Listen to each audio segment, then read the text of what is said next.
Notre invitée est Madame Lucienne Ariane Zoma, première vice-présidente de la Commission de la réconciliation nationale et des réformes et présidente de la sous-commission Vérité, Justice, Réconciliation. Madame Zoma, bonjour. Bonjour, Monsieur Bassier. Merci d'être venu ce midi sur notre plateau. La CNR a été installée le 13 mars 2015 et devrait déposer, en tout cas d'ici le 13 août 2015, son rapport.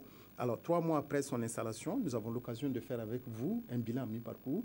Dites-nous combien de dossiers déjà vous avez pu recevoir au niveau de votre commission. Merci.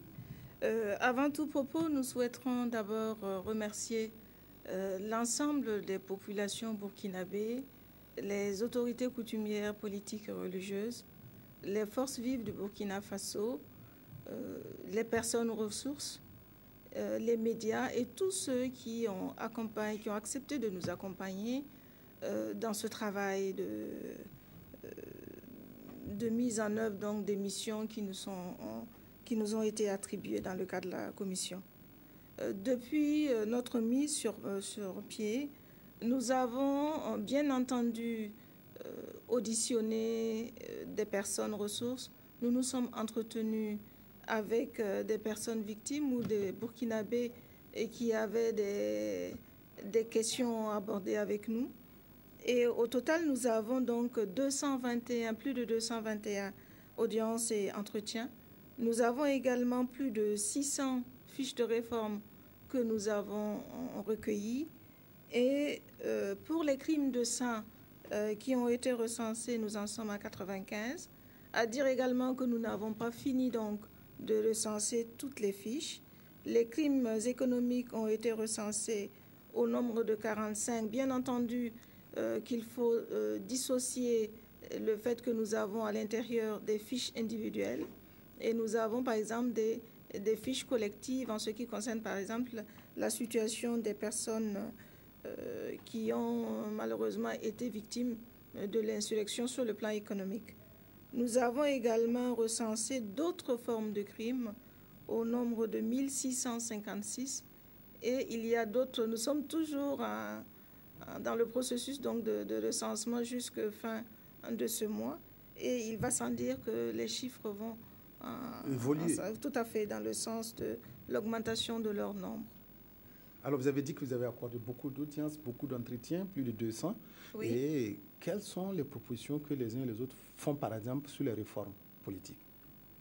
Il en ressort des entretiens et des fiches que nous avons collectées, des préoccupations majeures des Burkinabés, notamment sur les questions de justice. Et à ce propos, les Burkinabés souhaiteraient avoir une justice impartiale, forte, et qui soit le socle véritable de la vie démocratique au Burkina Faso et qui régisse vraiment la vie de l'ensemble des citoyens burkinabés de façon équitable. Il y a également la question du foncier, qui est une question prioritaire, urgente, quand on voit également ce qui se passe par rapport au lotissement, par rapport à l'attribution des terres en milieu rural. Il y a toute une relecture à faire. Il y a la question de l'énergie. Bien entendu que nous sommes en situation de délestage et il est important que l'on réfléchisse à la possibilité, selon les Burkinabés en tout cas, de voir dans quelle mesure on peut envisager l'installation d'une centrale solaire. Il y a également la question de l'éducation qui reste aussi le point d'ancrage d'une vie ensemble. L'incivisme est devenu presque caractériel au Burkina Faso. Il va falloir y penser depuis la base de la famille jusque dans toutes les sphères de la vie sociale et voir dans quelle mesure on doit redynamiser l'éducation, revaloriser l'éducation et qu'elle retrouve en tout cas ces points cardinaux et qu'elle soit vraiment le socle de toute la construction de la société. Il y a le volet éducatif, le volet plutôt sanitaire, l'accès notamment aux besoins de santé. Une grande partie des Burkinabés n'a pas accès à la santé. Il y a également la question de l'emploi. Nous avons beaucoup de jeunes. Malheureusement, un certain nombre de jeunes n'ont pas accès à l'emploi. Il y a également la question des médias. il y a aussi la séparation, pour rejoindre un peu la problématique de la justice, la séparation des trois pouvoirs, législatif, exécutif et judiciaire. Mais ce qu'il ressort, en tout cas, des fiches que nous avons recueillies, il y a une attente forte des Burkinabés de voir en sorte que la société burkinabé se reconstruise à partir de repères solides, en s'enracinant à la fois dans nos propres traditions, mais en ayant un saut qualitatif et nous ouvrir à l'extérieur, pour voir dans quelle mesure nous pouvons réactualiser un certain nombre de repères, leur donner du sens.